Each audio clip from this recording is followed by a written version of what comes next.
Rahim, dear students. Today is our ninth lecture of week 9 of course Power Generation System. This course is included in the curriculum of BSc Electrical Engineering Technology. I am Engineer Mohammad Faisal Khan, Coordinator and Lecturer, Department of Technology. Topic of the lecture 9 is the numerical examples. We will discuss two numericals about the steam power plant. So the first example is that there is a steam power station has an overall efficiency of 20% and 0.6 kg of coal is burned per kilowatt hour of electrical energy generated. Calculate the calorific value of fuel. Example ये है कि जी आपके पास है एक steam power plant जिसकी overall efficiency है 20% and वो जो है पर किलोवाट आवर एक यूनिट पे 0.6 किलोग्राम ऑफ कोल कंज्यूम करती है, बर्न करती है. सो आपको क्या करना है, you have to find the calorific value of fuel. So come towards the solution. Let x kilo calories per kg be the calorific value of fuel.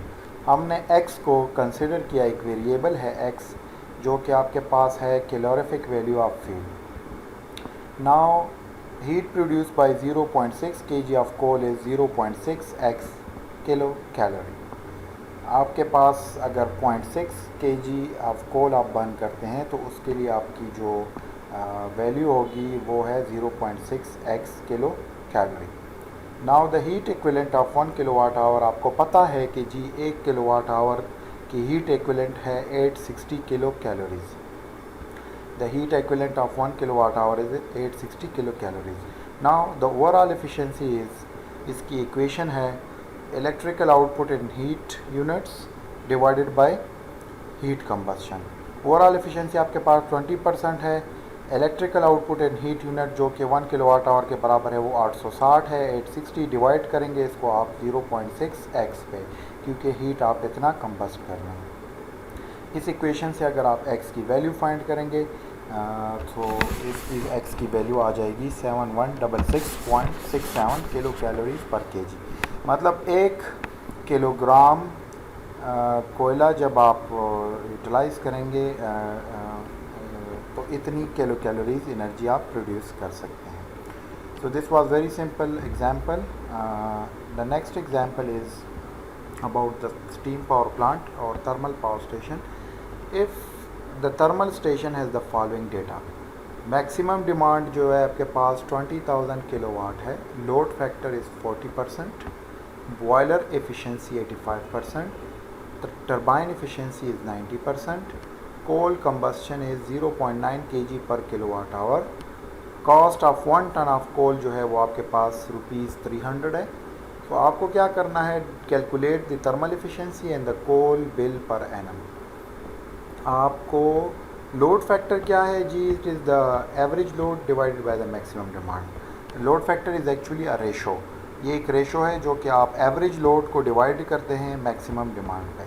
और एक थर्मल स्टेशन है जिस पे आपके पास मैक्सिमम डिमांड आता है 20,000 किलोवाट. अब 1 ton में 1000 kg होते हैं और 1 टन कोयले की कीमत है ₹300. तो आपको क्या करना है, आपको थर्मल एफिशिएंसी फाइंड करनी है and coal bill per annum.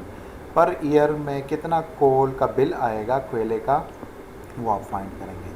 Solution इसका क्या है कि जी thermal efficiency, as we know that thermal efficiency is the turbine efficiency into boiler efficiency. जब आप टर्बाइन की एफिशिएंसी को मल्टीप्लाई करेंगे बॉयलर एफिशिएंसी के साथ तो इससे आपके पास थर्मल एफिशिएंसी आएगी.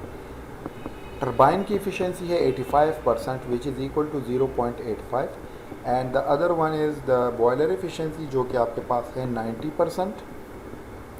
सो दोनों को आप मल्टीप्लाई करें. जब आप बॉयलर एफिशिएंसी और टर्बाइन एफिशिएंसी को मल्टीप्लाई करेंगे तो यू विल गेट 76.5%. सो इसकी थर्मल एफिशिएंसी आएगी 76.5%. Number 2 is unit generated per annum. कितने यूनिट्स आप एक साल में जनरेट कर रहे हैं. सो उसके लिए एक इक्वेशन है, maximum demand multiply load factor multiply hours in an year. एक साल में कितने घंटे होंगे उसको ज़रब दें आप लोड फैक्टर से, उसको ज़रब दें आप मैक्सिमम डिमांड से. मैक्सिमम डिमांड आपके पास है 2000 किलोवाट मल्टीप्लाई करेंगे load factor, so load factor is 40%, 40% mean 0.4 multiply करें एक साल में कितने घंटे होते हैं, सो 8760। इसको जब आप मल्टीप्लाई करेंगे सो आपके पास एक वैल्यू आ जाएगी 7008 इंटू 10⁴ किलो वाट आवर। इतने यूनिट्स, इतनी एनर्जी आप एक साल में पैदा कर रहे हैं। सो कोल कंबस्शन पर एनम कितनी होगी कि जी आप कोल कंबस्शन की वैल्यू देखें 0.9 kg पर किलो वाट आवर है, तो 0.9 को आप इस वैल्यू से ज़रब दें और इसको डिवाइड करें 1000 पे। 1000 पे क्यों डिवाइड कर रहे हैं कि जी हम इसको टन्स में कन्वर्ट कर रहे हैं और 1 किलोग्राम में आपके पास 1000 टन होते हैं। सो 0.9 मल्टीप्लाई 7008 इंटू 10⁴। अगर आप बाद में डिवाइड करेंगे तो आपके पास ये केजीज़ में आएगा, लेकिन आप जब 1000 से डिवाइड कर लेंगे सो you will get an answer directly इतने टन। सो 63,072 टन आपके पास कोयला जो है एक साल में बर्न करते हैं आप।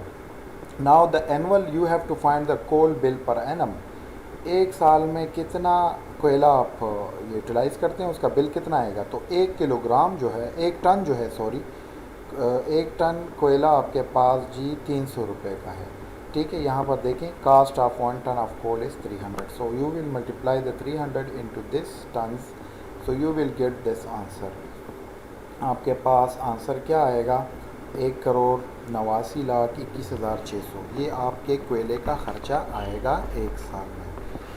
These were the two simple numerical examples about the steam power plant. Assignments में मैं आपको इससे रिलेटेड न्यूमेरिकल्स दे दूंगा जो कि आप हल करेंगे। Thank you so much for the